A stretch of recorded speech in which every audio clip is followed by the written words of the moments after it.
Corrugated cardboard has many uses.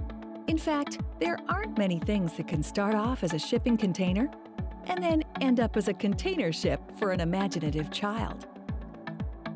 Dartmouth-based Maritime Paper has been producing corrugated board for over 75 years. They produce enough sheets of corrugated board every day to cover both sides of the highway from Dartmouth, Nova Scotia to Truro, Nova Scotia and back. Corrugated paper is made from two kinds of container board.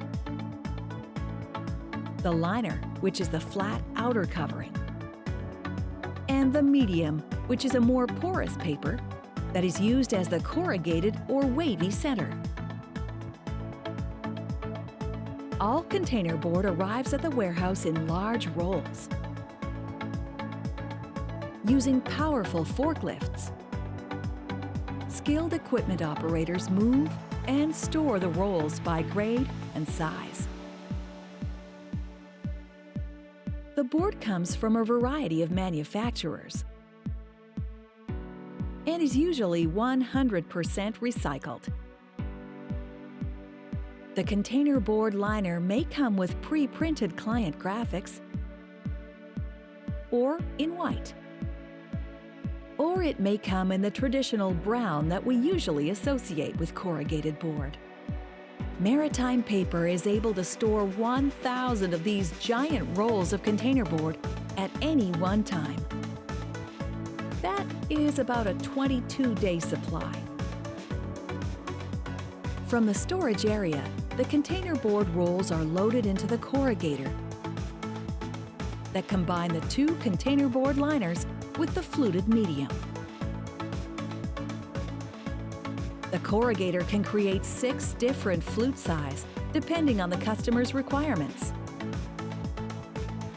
This is done by simply changing the fluting roller in the machine. In order to flute the medium, it's fed into the giant electrically driven rollers of the corrugator. First through preheating rollers, and then into the corrugating rolls. High-pressure steam is forced through both sets of rollers, heating the paper to around 177 to 185 degrees Celsius. The corrugating rollers are covered with flutes or horizontal parallel ridges, like the teeth of massively wide gears. When the hot paper passes between the corrugating rolls, the flutes trap and bend it, forming the middle part of a sheet of corrugated board. The medium travels next to a set of rollers called the single-facer glue station. Here, one layer of liner is glued to the medium. Starch glue is carefully applied to the corrugated tips of the medium, and the first layer of liner is added.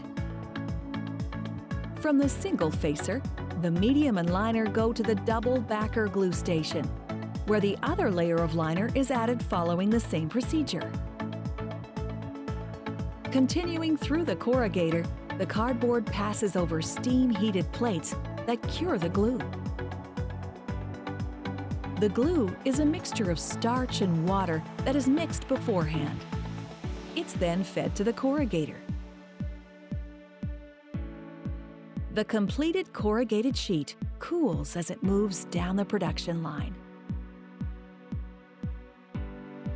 At the end of the corrugator, a slitter scorer trims the finished board and cuts it into large sheets called box blanks. Box blanks pop out of the slitter scorer like wide slices of toast. Then slide into an automatic stacker, finally moving on to a large rolling platform. Production workers then route the stack to the right fabrication machines using an automated roller system. Their final destination is the Flexos, short for flexographic machines, that will convert them into finished containers. Maritime Paper has a number of different Flexo machines.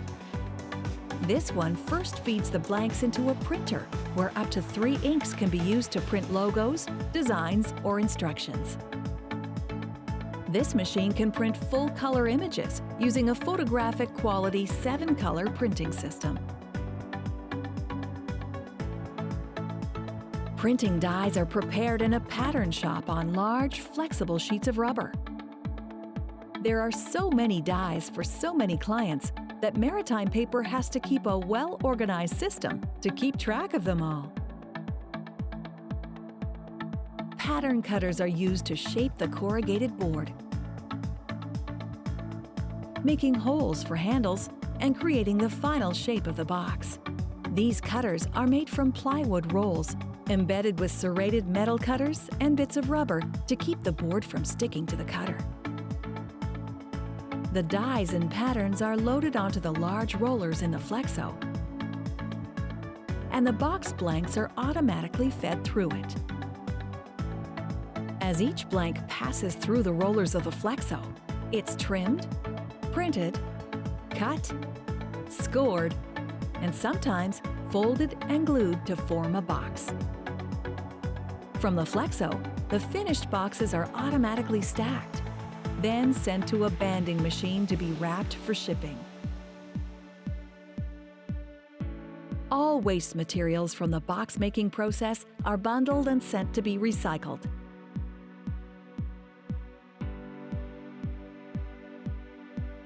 Water used in the production process is also thoroughly cleaned before being sent out into the municipal treatment system.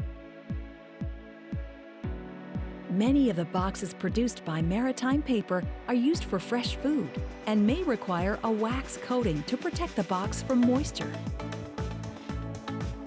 The curtain wax machine allows a box to be completely covered in paraffin wax.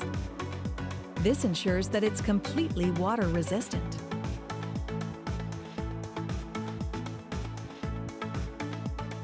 Maritime Paper also employs its own graphic designers, who are able to design both the printing on boxes as well as the actual box design based on customer needs. The final stage in the corrugated box making process is packaging and shipping. Piles of boxes are wrapped and palletized before being shipped to clients all over the world.